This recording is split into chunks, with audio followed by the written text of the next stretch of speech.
Passons à l'exercice numéro 3. Dans cet exercice, on nous demande de retrouver les réactifs qui vont nous donner de l'hydroxyde de cuivre. Donc ici, je note point d'interrogation plus point d'interrogation réagissent ensemble pour nous donner du CuOH, de l'hydroxyde de cuivre. Alors pour ce faire, on va faire cet exercice en 4 étapes. Première étape, on note la formule générale en dessous de notre équation. Donc ici, on a du MOH, donc une base hydroxydée, et ce qui donne une base hydroxydée, c'est la réaction entre un oxyde métallique et de l'eau. Donc je note ici oxyde métallique, MO, plus H2O. Voilà, ça c'est la première étape. La deuxième étape, c'est de noter les éléments chimiques, ici au niveau de nos réactifs, en fonction de la formule générale. Donc je vois ici que j'ai MO, un oxyde métallique. Le M, c'est le cuivre, donc je note Cu. O pour oxygène, plus H2O. Bon, ici, c'est pas très bien compliqué. On note telle quelle la formule moléculaire de l'eau, donc H2O. Donc CuO plus H2O, flèche CuOH. La troisième étape, c'est de vérifier si les indices pour notre oxyde métallique sont justes. Est-ce que c'est bien CuO? Et pour ce faire, on va utiliser la méthode du chiasme. Très bien, faisons la méthode du chiasme. Ici, nous voyons que nous avons du cuivre, Cu, et de l'oxygène. L'oxygène a valence 2. Par contre, le cuivre est un élément de transition, donc c'est un élément qui fait partie des familles B, et il a 2 valences possibles. Donc il a soit valence 1, soit valence 2. Très bien.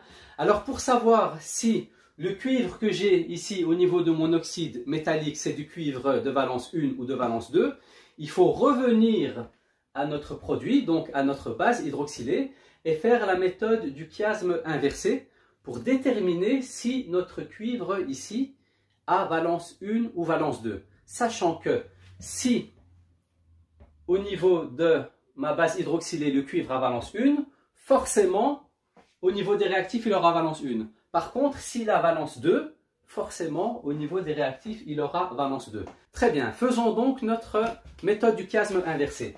Je note CuOH. Donc CuOH.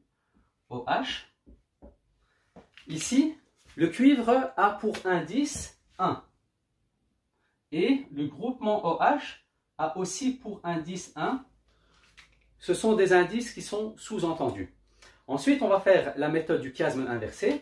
Donc, je prends l'indice de l'hydroxyde, je mets une flèche jusqu'à en dessous du cuivre pour noter la valence en chiffres romains.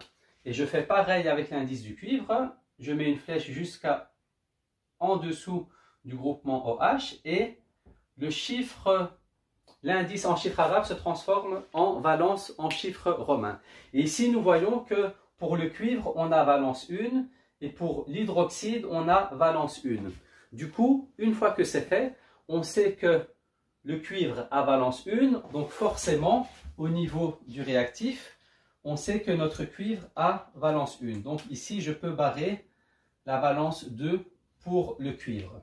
Nous allons donc faire notre méthode du chiasme avec notre cuivre qui a valence 1. Et donc, on va croiser les valences qui vont devenir des indices en chiffres arabes. Donc ici, j'obtiens du Cu2O. Donc du Cu2O.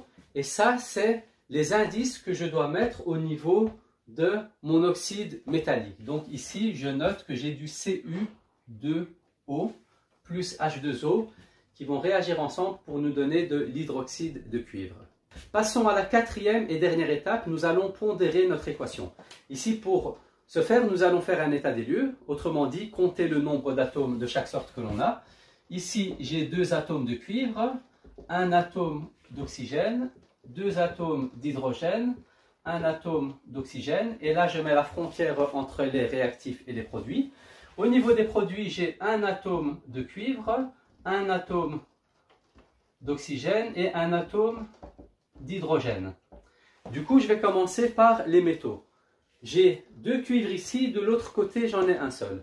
Donc je vais mettre 2 comme coefficient et je me retrouve donc avec 2 atomes de cuivre, 2 atomes d'oxygène et 2 atomes d'hydrogène.